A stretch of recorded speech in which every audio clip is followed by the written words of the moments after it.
So this conductor caught a stray dog stealing apples from an open train cart. But this was no ordinary dog. The conductor had seen him before, carrying all sorts of strange things around the train yard. That was until this happened. Instead of pouncing toward the dog, the conductor slammed the freight cart door shut, trapping him inside. The dog barked and scratched at the door, but it was too late. The conductor had already called the dog catcher. "It's off to the pound for you," he laughed. But the dog had other plans. After all, he was a smart dog. Despite this, the dog catcher came and locked him away in the pound by late morning. That was until a woman dropped by that very same afternoon. "This one's trouble," the dog catcher warned as the woman crouched down beside his cage. "Just caught him by the train tracks today." But for some odd reason, the dog sat calmly, wagged his tail, and stayed quiet as if already trained. "Are you sure?" the woman asked. "He seems perfectly well-mannered. Why don't you take him for a walk then?" The dog catcher grinned. Strangely, the dog was just as well behaved on the walk, even sitting when the woman asked. "I'll take him," she cheered upon her return. Although shocked, the dog catcher signed over the paperwork, but not before giving a stern warning. "He's all yours," he shrugged. Then he turned toward the dog. "But I know you're up to something," he muttered. "I can feel it."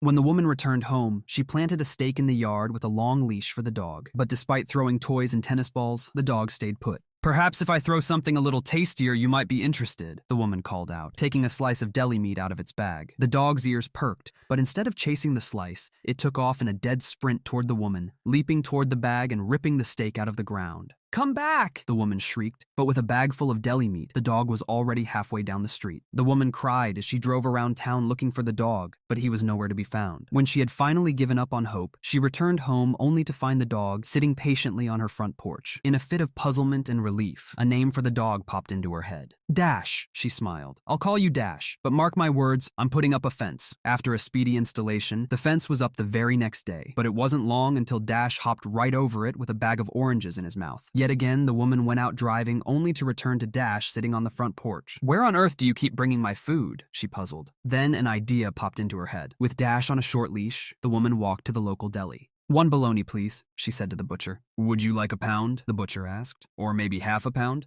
No, she smiled. "I want the entire thing." Surprise washed over the butcher's face, but he rung up the entire bologna log anyways. But after paying, the woman did something the butcher had never seen before. She gave the entire log to the dog, leaving the butcher utterly speechless as she walked out of the door. But the woman's plan worked. The dog tugged and tugged, leading the way until the duo reached the train yard. There, in an abandoned cart, were a young boy and girl, shivering and frightened. "Please, miss, he didn't mean any trouble," the boy whimpered, pointing to the dog. "Do you know this dog?" the woman asked, still in shock at the discovery. "Why, yes," the little boy responded. "He's been bringing us food for weeks ever since our mother left us." Tears filled the woman's eyes as she peered down at Dash. She took a moment to collect herself, then cleared her throat. "Well, consider his job done, because I'd like you both to come with me. You'll have proper meals from now on." The little boy and girl lit up with pure joy, a sight that warmed the woman's heart. Widowed and too old to have children of her own, the woman knew she was meant to find them. "I just have one question," she asked. "What's the dog's name?" "He's a quick one," the boy smiled.